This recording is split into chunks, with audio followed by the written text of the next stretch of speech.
Spoštovane, spoštovani, dober dan. Ob tem, kar je povedal kolega minister za zdravje, se bi mu rad tudi jaz zahvalil za tvorno sodelovanje že od začetka, že od prevzema najinih resorjev.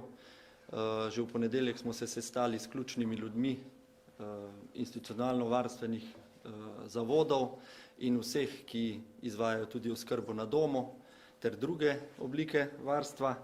Tako da hvala kolega Gantar, s takšnim sodelovanjem, zglednim sodelovanjem bomo lahko hitreje in boljše premagali to krizo.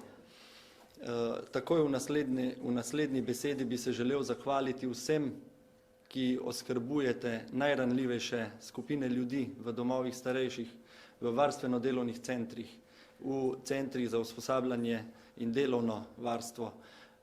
To so najranljivejše skupine, starostniki, osebe z motnjo v duševnem razvoju, invalidne osebe. Vsi vi opravljate veliko strokovno in pa v teh razmerah seveda tudi požrtvovalno delo, za kar smo vam neizmerno hvaležni in želimo, da bi imeli pri nas vedno podporo in razumevanje. Hvala vam. Z današnjega sestanka, z delovnega sestanka z Ministrstvom za zdravje, nekaterimi ključnimi ljudmi, bi poudaril 4 glavne dogovore ali pa pomembne dogovore za naše ministrstvo. In sicer dogovorili smo se, da bo Ministrstvo za delo prvič enotna točka za zbiranje potreb po varovalni opremi in po kadrih. Tu mislimo predvsem po spremembah kadra zaradi morebitnih izzivov, ko bi ekipe ali pa posamezni delavci, zaposleni zbolevali in bi jih bilo treba z ustreznim kadrom tudi nadomestiti.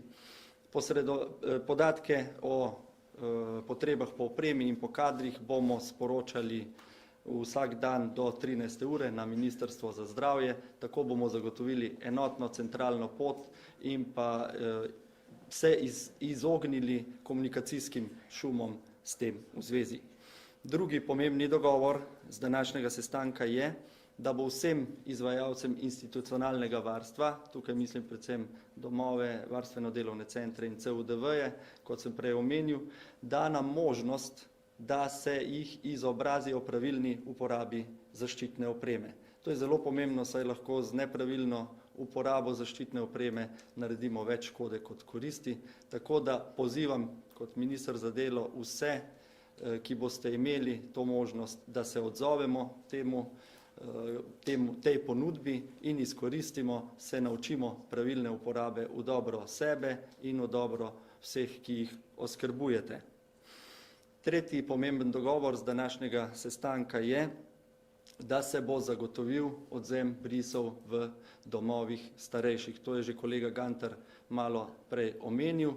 To je pomembno predvsem z vidika oskrbovancev, ki so večinoma starejše osebe, to so ljudje, ki imajo že kakšne bolezni, ki so morda nepokretni, morda dementni in je vožnja teh oseb v zdravstvene domove oziroma vstopne točke za odvzem brisov zelo naporna, pa tudi za domove v teh razmerah, ko morajo zagotavljati nemoteno oskrbo, je to dodaten napor, ko je treba organizirati prevoze skupaj z lokalnimi zdravstvenimi ustanovami. Včasih se to dogaja sredi noči in seveda se želimo temu izogniti in hvala lepa ministru za zdravje in Ministrstvu za zdravje, da je prisluhnilo temu, da se bo organiziralo ekipe, ki bodo jemale brise v domovih za starejše, kar je zelo pomembno in pomembna razbremenitev. In zadnja, 4. točka, ki bi jo želel danes izpostaviti, smo se dogovorili z ministrom za zdravje, da bo po svojih močeh zagotovilo, pozvalo izvajalce zdravstvenih storitev, torej po domače povedano domske zdravnike oziroma ekipe, zdravstvene ekipe, da ostanejo tudi v težjih razmerah na razpolago v domu, vsaj v okviru pogodbe, ki jo imajo sklenjeno. In tukaj mislimo tako izvajalce strani lokalnih zdravstvenih domov, kot tudi koncesionarje. Na koncu se želim še enkrat zahvaliti vsem, ki oskrbujete starejše, najranljivejše v naši državi. Vaše delo je neprecenljivo in vam zato izrekam priznanje. Vse pa pozivam, da ostanemo doma, ne hodimo v domove starejših, ne hodimo v te ostale zavode, ki izvajajo institucionalno oskrbo. Težko bo to zdržati, ampak tudi sodobna tehnologija nam omogoča, da se povežemo, da ohranjamo stik s svojimi starši, sorodniki, izkoristimo to, ostanimo doma drug za drugega, zato da obvarujemo te najbolj ranljive. Hvala lepa, nasvidenje. Oziroma, oprostite, da ne bom pozabil, imam še nekaj vprašanj za odgovoriti. In sicer imam tu vprašanje glede otrok, ki so v šolah, ko je pač pouk normalno potekal, dobivali zastonj malico in kosilo oziroma obrok dneva. Kakšna je situacija glede tega? Naj poudarim, da zagotavljamo, in to smo takoj v prevzemu že zagotovili, da socialne transfere zagotavljamo upravičencem nemoteno. Torej to nemoteno poteka. Naši centri za socialno delo, s katerimi smo redno v stiku, tudi zagotavljajo ostalo socialno pomoč. Naj omenim, da je tu možnost v izrednih razmerah hitro pomagati tudi z izredno socialno pomočjo. Socialni delavci, ki o tem odločajo, so strokovni, so v stiku, večinoma poznajo ljudi, ki se obrnejo za pomoč, tako da tu zagotavljamo nemoteno pomoč. Na humanitarnih organizacijah, kot je Rdeči križ Slovenije, Slovenska Karitas, je možno tudi zaprositi za dodatne obroke, za dodatne prehranske pakete. Veseli pa smo, in jaz kot minister sem tudi hvaležen, se zahvaljujem, da se v številnih občinah lokalno organizirajo tudi ponudniki brezplačnih obrokov.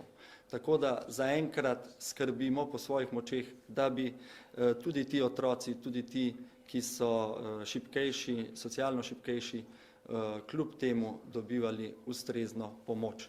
Vsekakor naj se v primeru stisk glede tega obrnejo na lokalne centre za socialno delo in na svetovalce, ki tam delajo. Enako velja tudi glede drugega vprašanja.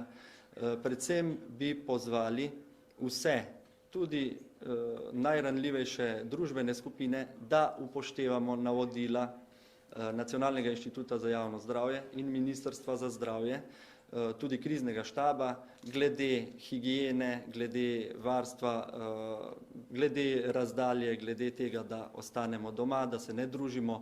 To je sedaj v tem trenutku najbolj pomembno, da preprečimo neke večje zdravstvene posledice. Tudi v naših močeh je to, da vsak zase najbolj poskrbi, da se ne družimo. Še odgovor na vprašanje glede Zveze društev upokojencev in kriznega dodatka.